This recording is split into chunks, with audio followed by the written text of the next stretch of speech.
O Papo Reto de hoje é o caso da Mariana Ferrer. Gente, a gente acompanhou todo esse desdobramento e a gente ficou eu fiquei um pouco chocado com a decisão da justiça diante de tudo aquilo que aconteceu. Acompanhe esse VT, depois a gente vai conversar mais profundamente.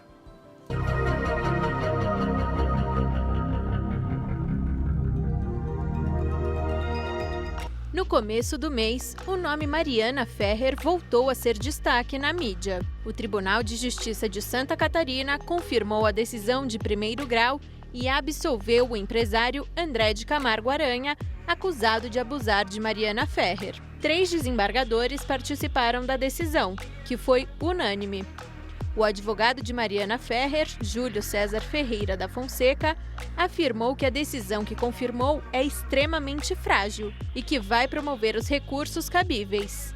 O caso ocorreu em 15 de dezembro de 2018 em Jurerê Internacional, em Florianópolis, praia conhecida por ser point de ricos e famosos.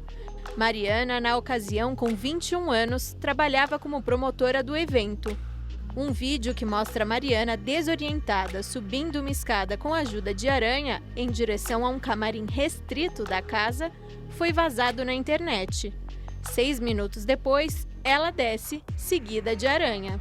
Ela acredita ter sido dopada. O advogado da vítima ressaltou que respeita a decisão da justiça, mas que há provas incontestáveis sobre a vulnerabilidade de Ferrer. Ele afirmou ainda que a influenciadora está com depressão e síndrome do pânico. Acompanhe agora uma análise sobre o tema no nosso Papo Reto.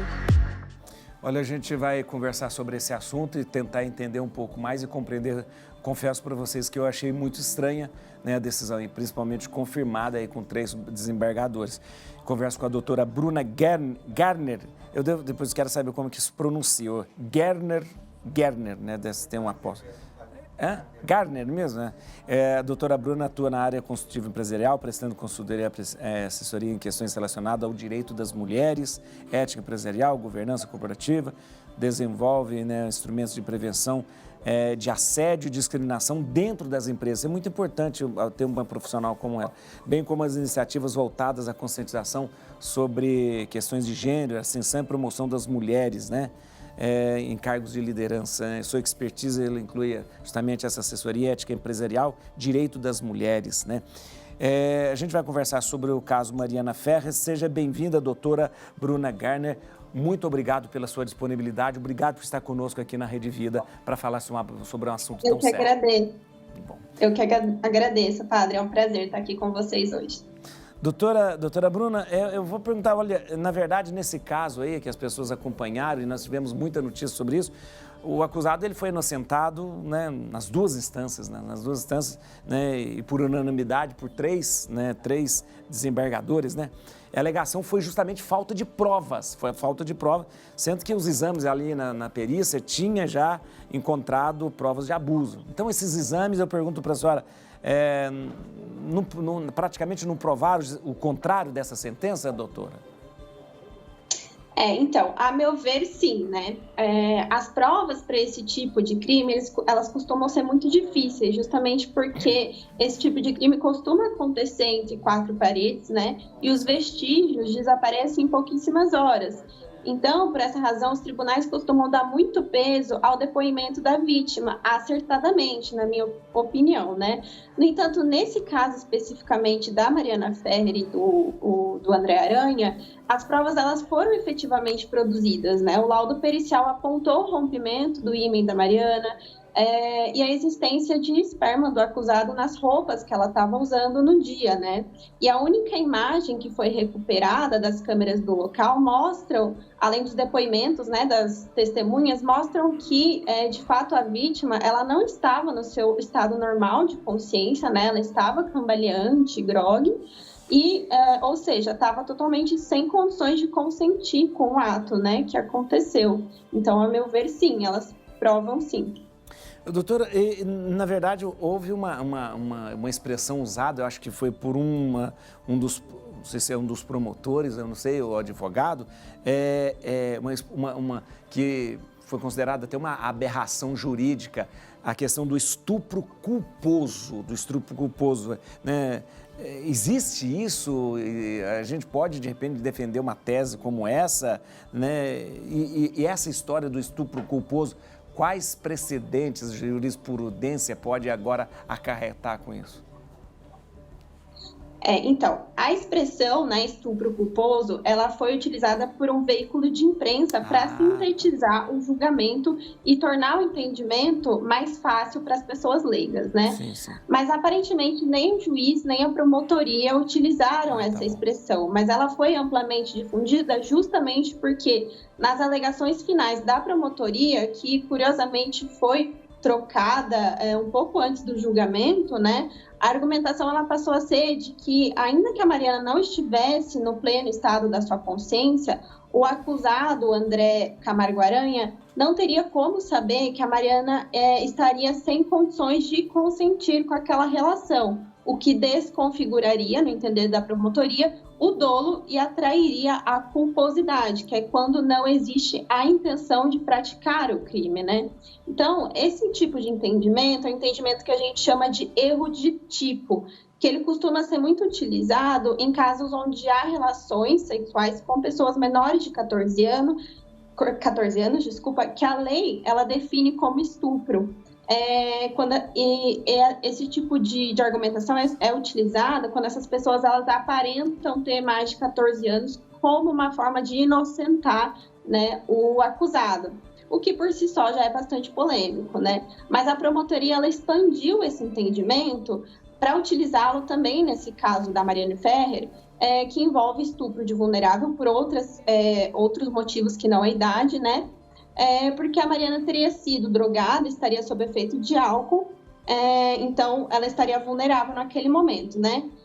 E como não existe pela lei estupro culposo, então a promotoria entendeu que o André deveria então ser inocentado, né? E essa tese ela foi surpreendentemente acatada pelo juiz do caso, né? E, a meu ver, os perigos, né, desse tipo de precedente, caso sejam fixados na jurisprudência, certamente envolvem a facilitação da impunidade, né, em relação a crimes sexuais cometidos contra vulnerável, porque vai demandar que essa vulnerabilidade esteja expressa e evidente, o que muitas vezes não acontece, né? A gente sabe que tem pessoas que não expressam muito bem a vulnerabilidade naquele momento, por mais drogadas ou bêbadas que elas estejam, elas não expressam essa vulnerabilidade. E torna essa prova muito subjetiva, porque como você vai dizer se a pessoa ela está ou não vulnerável a partir do que você está vendo e não do que ela está sentindo naquele momento, né? E impõe bastante dificuldade para a prova, né, desse tipo de crime. Doutora, a senhora iniciou falando que para esse tipo de crime geralmente se dá muito peso à palavra da vítima. Mas nesse caso a gente não viu isso, né? A palavra da vítima não teve quase importância nenhuma diante dessa situação, né? Sim, exatamente, né? Infelizmente, esse modus operandi, né, da acusação em crimes que envolvem violência contra a mulher no geral é muito comum.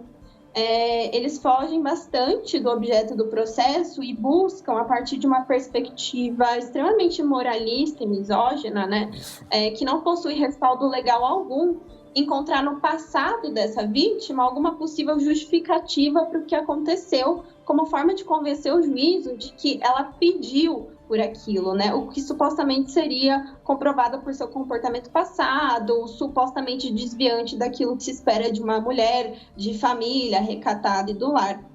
Como esse tipo de pensamento ainda é muito enraizado na nossa sociedade, né? E juízes, promotores e advogados, sejam eles homens ou mulheres, cresceram com esse tipo de ensinamento, de certa forma machista, é tristemente muito comum que esse tipo de argumentação surta efeitos em decisões de casos como esses, por mais que não tenham qualquer embasamento na lei ou no próprio objeto do processo, né? Então, nesse caso, a gente viu, de fato, a Mariana passar por um procedimento bastante invasivo, né, e doloroso, de exposição mesmo dela, enfim, fotos adulteradas em relação à profissão dela.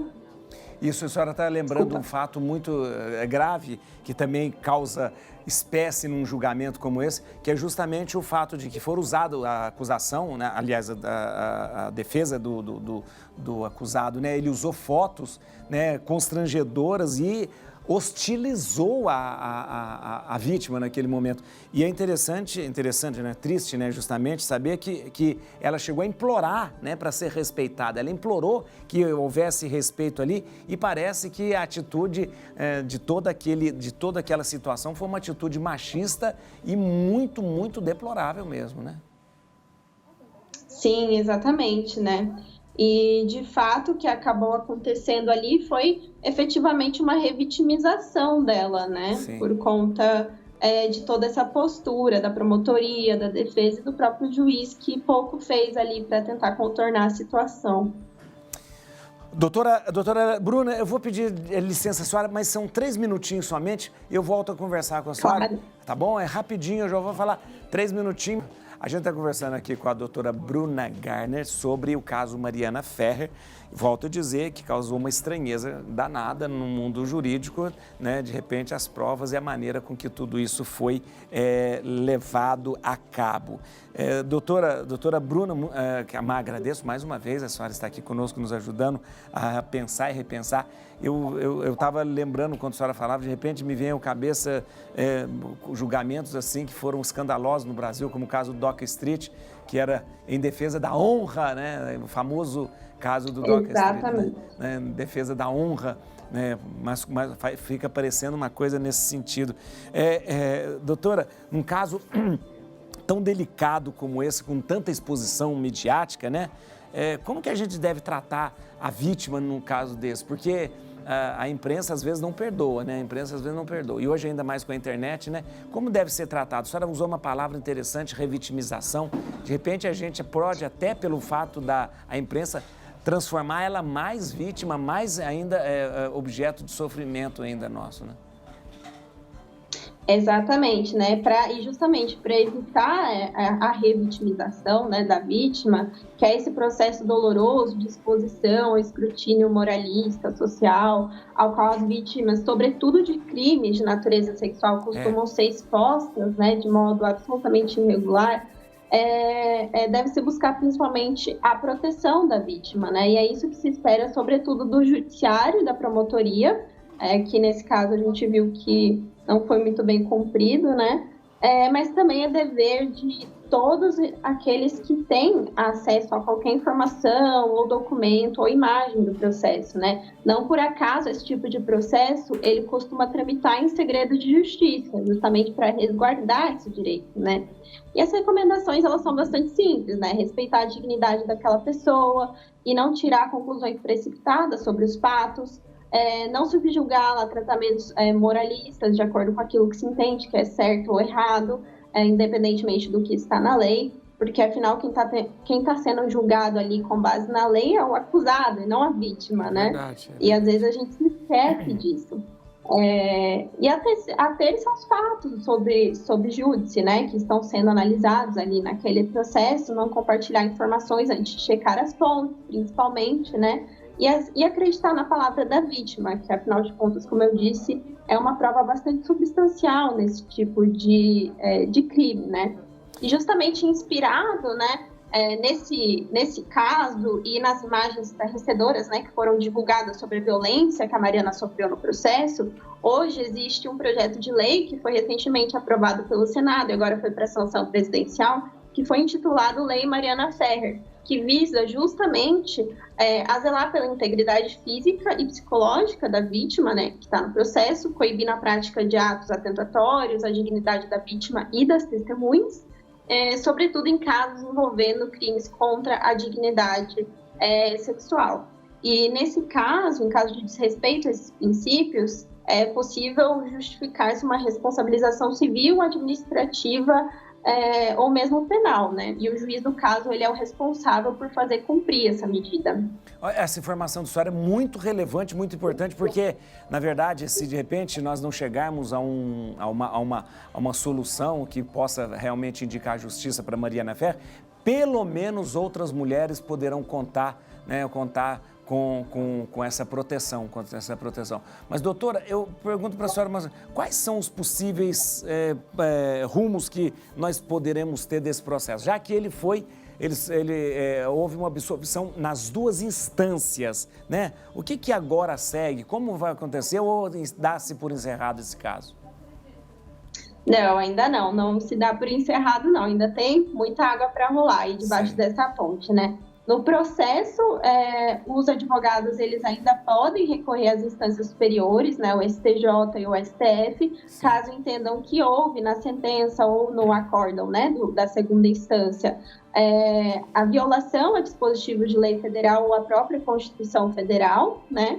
E fora do processo, existe também a possibilidade de que a defesa da Mariane questione a imparcialidade, né, ou a suspeição desse juiz por conta da postura que ele adotou ao longo do processo, ou a própria conduta da promotoria e dos advogados da defesa do André Aranha, o que poderia efetivamente gerar anulação dessas decisões e a retomada do caso, ou seja, voltar lá do começo do caso e começar tudo de novo, com outros juízes, outros promotores, né? E é precisamente isso que a defesa da Mariana está fazendo hoje, né? Eles impetraram habeas corpus contra esse juiz do caso, né, da primeira instância, além da existência de outros procedimentos administrativos que hoje estão em curso contra os advogados, né, do André, o doutor Gastão. Doutora, eu acredito que essa notícia da absolvição deve ter deixado as mulheres muito temerosas e com muito medo do que pode vir agora pela frente. Eu queria, para a gente terminar, eu queria perguntar para a senhora, no caso de... Tem muita gente assistindo a gente nesse momento. No caso de alguém que está nos assistindo agora, nesse momento, e tenha sofrido um abuso, né, tenha passado, seja ele o abuso psicológico, o abuso mesmo físico, né, o que ela deve fazer? O que ela deve fazer? A quem ela deve procurar? Como fazer? Qual o primeiro passo, doutora? O primeiro passo, né, se você é mulher cis ou trans e está sofrendo algum tipo de violência, antes de mais nada, é importante que você recorra à sua rede de apoio, né, familiares, amigos, pessoas em quem você confia e conte para elas o que está acontecendo ou o que aconteceu, porque são essas pessoas que vão te dar aquela força para você tomar um segundo passo, que é a busca de apoio profissional, seja psicológico, seja médico, seja jurídico. E esse segundo passo, ele é muito importante, né? E ele também deve ser tomado junto a profissionais de sua confiança. E caso você não tenha recursos para arcar, hoje a gente tem muitas organizações que oferecem tratamento psicológico de graça ou a preços acessíveis, e na parte jurídica tem a Defensoria Pública, Faculdade de Direito e até mesmo escritórios que têm convênio com a Defensoria Pública que prestam esse atendimento jurídico de forma totalmente gratuita. A gente tem delegacias especializadas em crimes contra a mulher, violência contra a mulher, né? E é importante também, seria interessante que se buscasse fazer a queixa nesses lugares que é onde os profissionais costumam ter uma formação para receber esse tipo de denúncia, né? Mas, no entanto, como essa não é uma regra, a gente sabe que em muitas delegacias a gente pode encontrar pessoas que mais atrapalhem do que ajudem. É importante que a gente sempre vá acompanhado ou de um profissional do direito, né? Ou de alguém que você sabe que vai estar ali da sua confiança e que vai te defender em qualquer circunstância, caso alguém coloque em xeque ou duvide de sua palavra ali naquele momento, né? Doutora, muito obrigado. Quero agradecer muito a senhora, né, pelo tempo, né, pelos esclarecimentos, né, que a senhora nos trouxe de uma maneira muito clara como entender, como proceder. Obrigado a senhora. Eu vou deixar um contato aqui da doutora da doutora Bruna Garner. Atenção, 0 operadora 11 3085 0089, 0 operadora 11 3085 0089, se alguém quiser entrar em contato, justamente com a doutora Bruna Garner, que atua justamente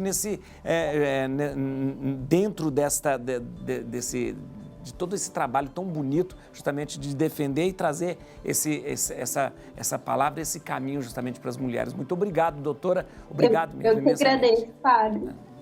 Foi um prazer, muito obrigada. Prazer mesmo, doutora. Olha, gente, muito bom mesmo, viu?